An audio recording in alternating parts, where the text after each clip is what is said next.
सुबह की पहली किरण खिड़की से आ रही है, लेकिन घर के भीतर सन्नाटा और उदासी है। सरला बिस्तर पर लेटी हुई है। उसका शरीर बुखार से तप रहा है और वो कमजोरी के कारण कराह रही है। रूपा पास बैठकर उसके सर पर हाथ रख रही है। बहुत देर हो गई, मुझे अब निकलना चाहिए। रूपा। माँ, तुम कहाँ जा रही हो? देखो तो तुम्हें कितना तेज बुखार है। आज तुम कहीं नहीं जाओगी। नहीं रे बेटी, अगर आज नहीं गई तो मालकिन बहुत गुस्सा करेंगी। काम नहीं करूंगी तो घर में चूल्हा कैसे जलेगा? ये तो चिंता मत कर, मैं ठीक हूँ। लेकिन माँ, तुमने रात से कुछ खाया भी नहीं है, कम से कम थोड़ा पानी तो पी लो। नहीं माँ, वक्त नहीं है रे, देर हुई तो साहब चिल्लाएंगे। मैं जाकर जल्दी काम खत्म करके आती हूँ, तो अपना ख्याल रखना। सरला लड़खड़ाते कदमों से घर से बाहर निकल जाती है। रूपा दरवाजे पर खड़ी उसे बेबसी से देखती रहती है।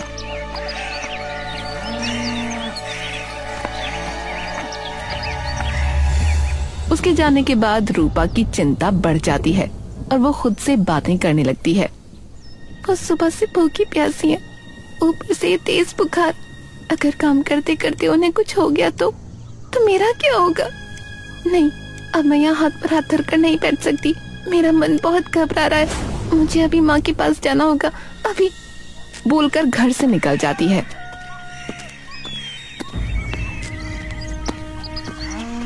रास्ते में जाते जाते बोलती है। माँ को कितनी बार रोका पर वो नहीं मानी। बीमार शरीर लेकर काम पर चली गई। हे भगवान, बचपन में सिर से पिता का साया छिन गया। अब अगर माँ को भी कुछ हो गया तो मैं किसके सहारे जीऊंगी?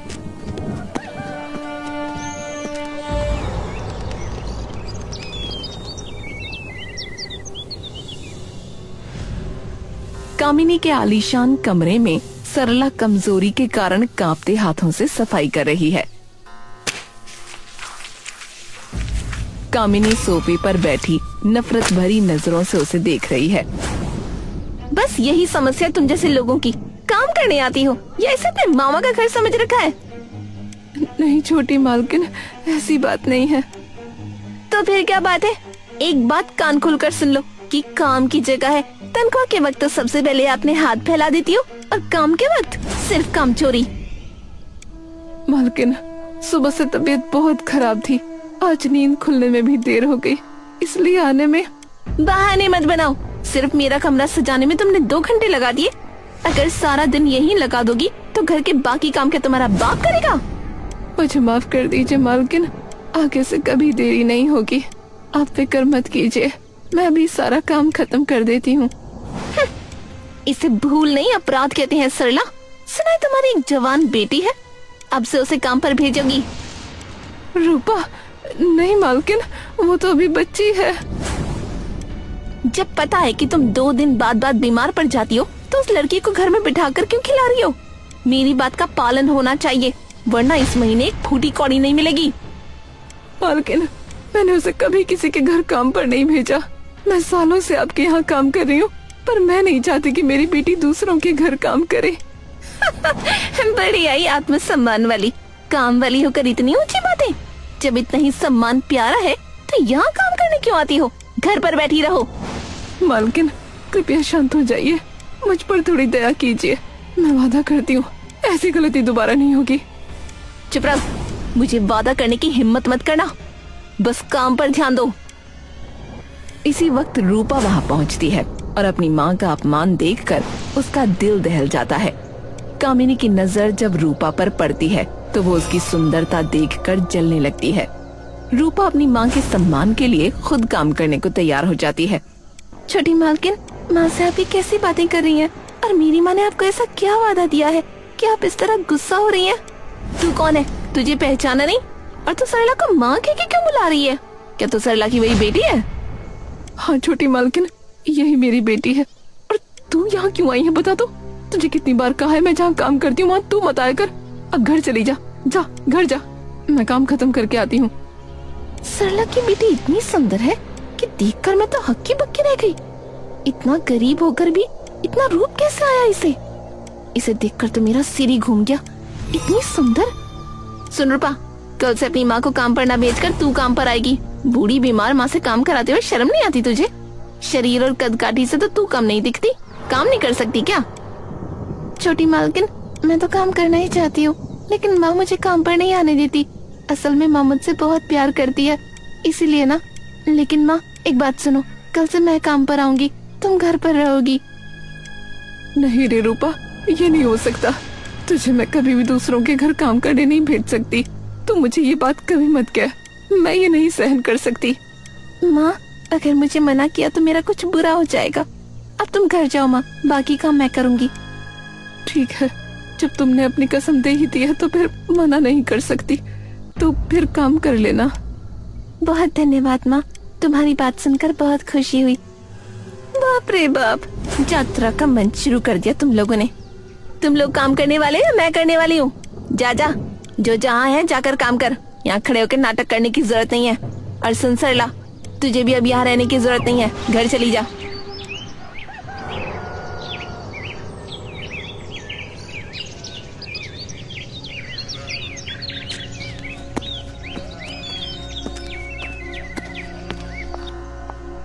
रूपा के जाने के बाद कामिनी कमरे में बेचैनी से टहल रही थी। उसके चेहरे पर जलन साफ दिख रही थी। उसकी माँ पास ही बैठी उसे उकसा रही है। माँ, एक बात सच सच बताओगी, बिना किसी लाग लपेट के? पूछ, क्या पूछना है? इतनी परेशान क्यों दिख रही है? वो रूपा, सरला की बेटी, क्यों वाकई मुझसे ज्यादा सुंदर है? सच कहना माँ। सच कहूँ तो हाँ, वो तुझसे बहुत ज्यादा सुंदर है बेटी। माँ, तुम ये क्या कह रही हो? अरे सच तो यही है ना। समझ नहीं आता कि काम वाली होकर भी उसका रूप इतना कैसे चमकता है, और तू इतना साज श्रृंगार करती है फिर भी उसके आगे फीकी लगती है। यही तो मुझसे बर्दाश्त नहीं हो रहा। उसे देखकर मेरे तन बदन में आग लग जाती है। लेकिन तू भूल रही है बेटी, वो चाहे कितनी भी हूर की परी बन जाए, रहेगी तो तेरे पैरों की जूती ही ना। पैरों के नीचे रही या सिर के ऊपर, उसकी सुंदरता मुझे चुभ रही है माँ। मैं उसे चैन से नहीं जीने दूंगी। तो फिर उसे काम पे क्यों रखा? मैंने तो पहले ही कहा था उसे घर से बाहर निकाल दे। नहीं माँ, इतनी जल्दी नहीं। अभी निकाल दिया तो उसे दर्द कैसे होगा? तो फिर तेरा इरादा क्या है? मैं उसे इतना अपमानित करूंगी कि वो अपनी शक्ल दिखाने लायक नहीं रहेगी। बस तनख्वाह का दिन आने दो, फिर उसे अपनी औकात समझ आएगी।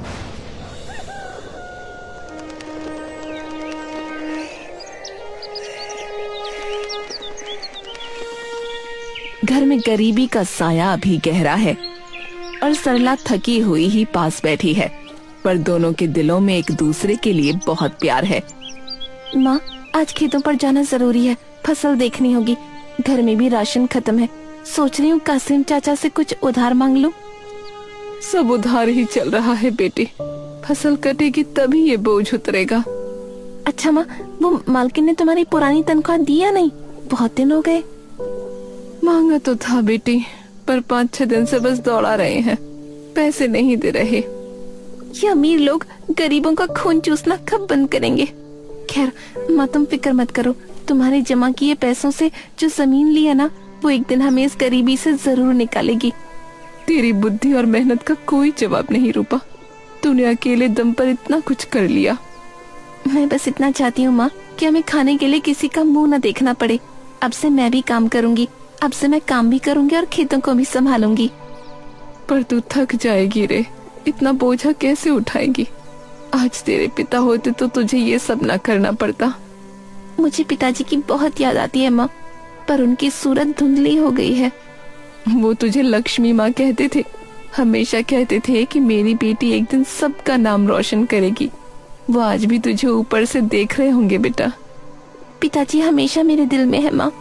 अच्छा, खाना ढक कर रख दिया है, तुम खा लेना। मैं जरा खेतों की तरफ चक्कर लगा कर आती हूँ। ठीक है री, संभल कर जाना, अंधेरा होने से पहले लौट आना।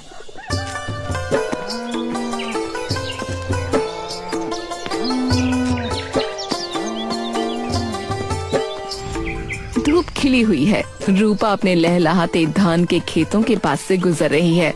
गांव के लोग रूपा की मेहनत की मिसाल दे रहे हैं।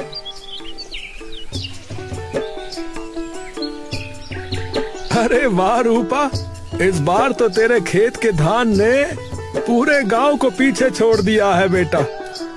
मान गए तेरी मेहनत को। सब ऊपर वाले की दया है कमल चाचा, आप सबकी दुआओं का फल है। पर बेटी एक बात माननी पड़ेगी, तूने एक लड़की होकर अकेले दम पर घर और खेत दोनों को जिस तरह से संभाला है वो कोई मर्द भी नहीं कर पाता। हाँ। हालात सब सिखा देते हैं चाचा, पिताजी नहीं है तो मुझे तो खड़ा होना ही था ना।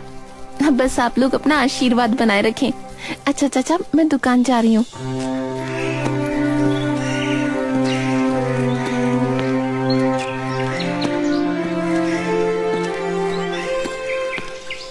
रूपा चलकर कासिम चाचा की पुरानी दुकान पर पहुंचती है। दुकान खाली खाली सी है और कासिम थके हुए बैठे हैं। अब आ गई रूपा बेटी, पर आज तुझे देने के लिए दुकान में कुछ है नहीं। क्यों चाचा, क्या चावल खत्म हो गए?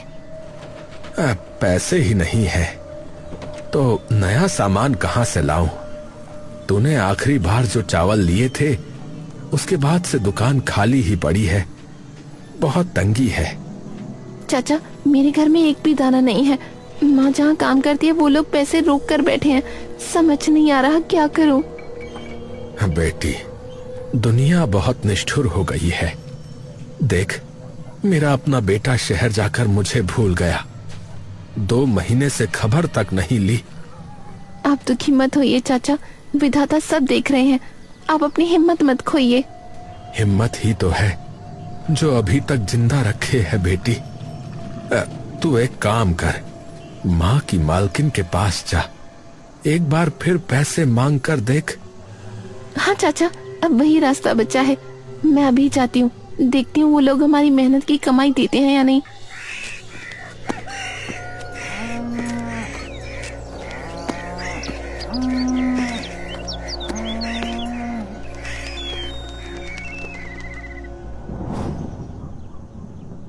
भारी मन और खाली पेट के साथ रूपा कामिनी के आलीशान बरामदे में खड़ी है। उसकी आंखों में उम्मीद है कि आज पैसे मिलेंगे तो बीमार माँ के लिए दवा और घर के लिए राशन लाएगी, लेकिन उसे क्या पता था यहाँ उसकी गरीबी का तमाशा बनाया जाएगा। छोटी मालकिन, बहुत मुसीबत में हूँ, माँ बहुत बीमार है, कृपया हमारे पैसे दे दीजिए। ए लड़की, तेरी हिम्मत कैसे मुझे छूने की? माफ कर दीजिए मालकिन, पर घर में दाना नहीं है। माँ ने महीनों तक यहाँ पसीना बहाया है, बस उसकी मेहनत का हक मांग रही हूँ। हक? कैसा हक? तुझे पैसे चाहिए? ये ले पैसे।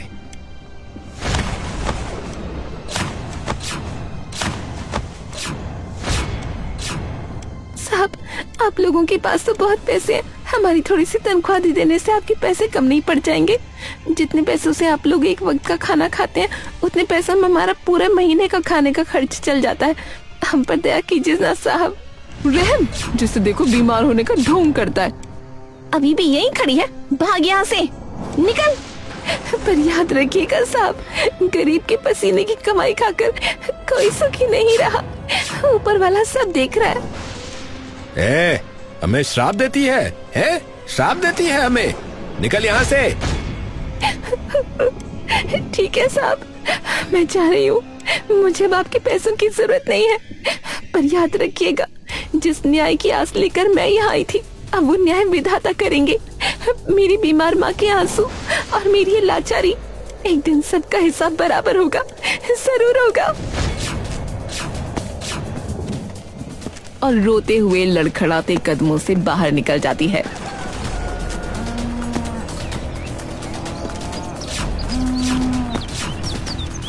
पीछे से कामिनी और उसका परिवार हंस रहे हैं। अचानक शहर के बड़े अधिकारियों की गाड़ियां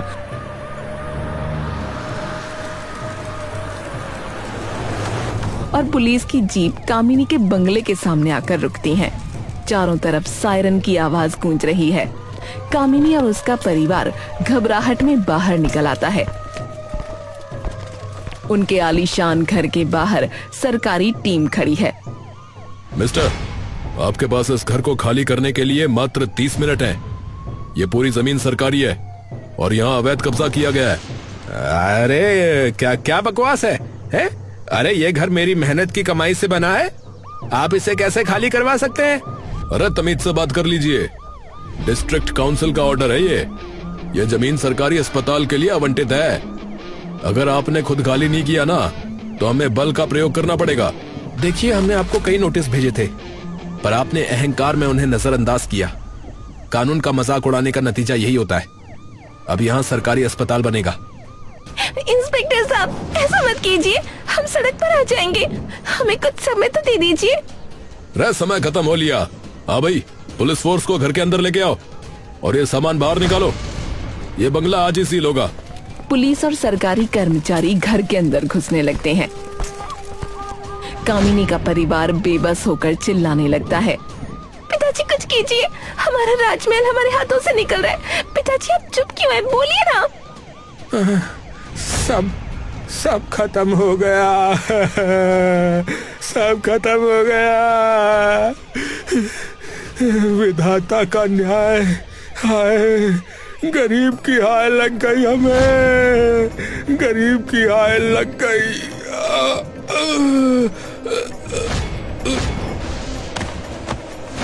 अरे, कोई डॉक्टर को बुलाओ। इन्हें क्या हुआ? देखो तो, इनकी सांसें रुक रही हैं। पिताजी, आंखें खोलिए। सब देखो, मेरे पिताजी को क्या हो गया? कोई मदद करो, मदद करो। जब तुम लोग दूसरों को फिर घर से बाहर निकाल रहे थे, तब तुमने मदद और इंसानियत के बारे में नहीं सोचा था, हैं? अब भुगतो। नहीं साहब, हमें छोड़कर मत जाइए। हवलदार, रह से उठाओ और सरकारी अस्पताल ले चलो।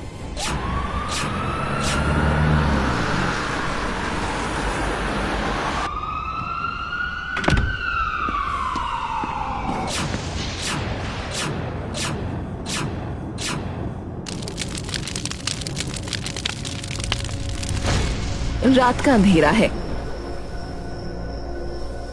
और सड़क किनारे एक पुराने पेड़ के नीचे कामिनी और उसकी माँ बैठी हैं। आज उनके पास सर छुपाने की भी जगह नहीं है। भूख और प्यास से उनका बुरा हाल है। माँ, हमने सब खो दिया। महलों में रहने वाले आज इस पेड़ के नीचे सोने को मजबूर है। पिताजी भी चले गए और हमारा घर भी छिन गया। अब हम कहाँ जाएंगे माँ? ये सब हमारी फूटी किस्मत है बेटी। तेरे पिताजी जीते जी कहते थे तेरी शादी कर दें, पर हमने घमंड में किसी को अपने लायक समझा ही नहीं। अब हमसे कौन करेगा शादी माँ? हम तो रास्ते के भिखारी बन चुके हैं। भिखारी को भी पेट भरने के लिए हाथ पैर मारने पड़ते हैं बेटी। अब रोने से कुछ नहीं होगा। दाने दाने को तरसने से अच्छा है कि कहीं काम ढूंढे। काम? हम किसके यहाँ काम करेंगे? हमें कौन काम देगा? सुना है गांव के जमींदार साहब बड़े दयालु हैं। उनके घर बहुत काम करने वाले रहते हैं। चल वहीं चलते हैं। अगर उन्होंने रहम किया तो कम से कम 2 वक्त की रोटी तो मिल जाएगी। ठीक है माँ, चलिए। अब इसके अलावा हमारे पास और कोई रास्ता भी नहीं बचा। महल के भव्य दरबार में रूपा ऊंचे आसन पर बैठी है। तभी फटेहाल और भूखी कामिनी अपनी मां के साथ प्रवेश करते हुए रूपा को रेशमी साड़ी और गहनों में देखकर दोनों के होश उड़ जाते हैं। अरे, ये तो वही काम वाली रूपा है। तू यहाँ क्या कर रही है? और इतने गहने और कीमती साड़ी, ये सब कहाँ से लाई? कहाँ से चुराया तूने? कल यहाँ उत्सव था, शायद इसे नाचने के लिए नर्तकी बनाकर लाए होंगे। ए रूपा, जमींदार कहाँ है? हमें उनसे काम मांगना है। कृपया आप लोग पहले बैठिए, फिर मैं सब बात खोलकर बताती हूँ। आप जो सोच रहे हैं वो सही नहीं है। तेरी हिम्मत कैसी है हमें बैठने को कहने की? तू भिखारी है, भिखारी ही रहेगी। देखो तो कैसे सज सज कर बैठी है। तुझे देखकर ऐसा लग रहा है जैसे तू इस घर की मालकिन हो। तभी जमींदार प्रताप नारायण का भारी कदमों के साथ प्रवेश होता है। खबरदार, आप लोग एकदम सही बात सोच रहे हैं। रूपा नहीं, मालकिन कहो इन्हें। जमींदार साहब, आप जिसे तुम नर्तकी और भिखारी कह रही हो, वो इस घर की इज्जत है, मेरी पत्नी है। तुम्हारी हिम्मत कैसे हुई एक जमींदार की पत्नी का अपमान करने की? साहब, हमें माफ कर दीजिए, हम पहचान नहीं पाए। ये तो हमारे यहाँ काम करती थी। काम नहीं, तुम लोगों ने इस पर और इसकी बीमार माँ पर अत्याचार किया था। सरला ने पसीना बहाया, पर तुमने उसे एक पाई तक नहीं दी। रूपा को कुत्ते की तरह घर से बाहर निकाला। क्या उस दिन दया नहीं आई थी? उस दिन मैं आपके पैरों में गिरकर माँ की दवाई के लिए भीख मांग रही थी। आज देखिए, विधाता ने खुद मेरा न्याय कर दिया। नहीं रूपा, हमें माफ कर दो, हम बेघर हैं, हम पर रहम करो ना। मालकिन, हमसे पाप हो गया, हम आपकी गुलामी करेंगे, बस हमें गांव से मत निकालिए, हमारे पास सिर छुपाने की जगह नहीं है। क्षमा? दूसरों के आंसुओं पर हंसने वालों के लिए यहाँ कोई जगह नहीं है। मैं चाहता तो तुम्हें और भी कठोर दंड दे सकता था, लेकिन मेरी पत्नी रूपा के बड़प्पन की वजह से मैं तुम्हें प्राण दान दे रहा हूं। मगर तुम्हें अपने पापों का प्रायश्चित तो करना ही होगा। मेरा फैसला सुन लो। साहब, रहम कीजिए साहब। तुमने जो निष्ठुरता दिखाई है उसकी सजा यही है कि तुम दोनों इसी वक्त ये गांव छोड़कर चले जाओ। अगर दोबारा यहां दिखे, मेरे राज्य में निर्दयी और नीच सोच वाले लोगों के लिए कोई स्थान नहीं है। जाओ, दफा हो जाओ यहां से। जमींदार प्रताप नारायण का आदेश सुनते ही कामिनी और उसकी माँ के पैरों तले जमीन खिसक जाती है। रोती बिलखती कामिनी और उसकी माँ अपनी पोटली लेकर गांव की सीमा के बाहर जा रही हैं। गांव वाले उन्हें नफरत भरी नजरों से देख रहे हैं। दूसरी ओर जमींदार महल के आंगन में खुशहाली की नई रोशनी फैल चुकी थी। देखो माँ, बुराई का अंत हमेशा बुरा होता है। आज से आप इस घर की बड़ी मालकिन है। भगवान के घर देर है बेटी, अंधेर नहीं। तेरी सच्चाई जीत गई। अब इस घर में सिर्फ खुशियां होंगी। रूपा, तुम्हारी सच्चाई और तुम्हारी ममता ने ही आज इस महल को असली घर बनाया है। समय का पहिया हमेशा घूमता है। कभी किसी की गरीबी का मजाक मत उड़ाओ, क्योंकि इंसान का घमंड उसे मिट्टी में मिला देता है और सच्चाई की हमेशा जीत होती है।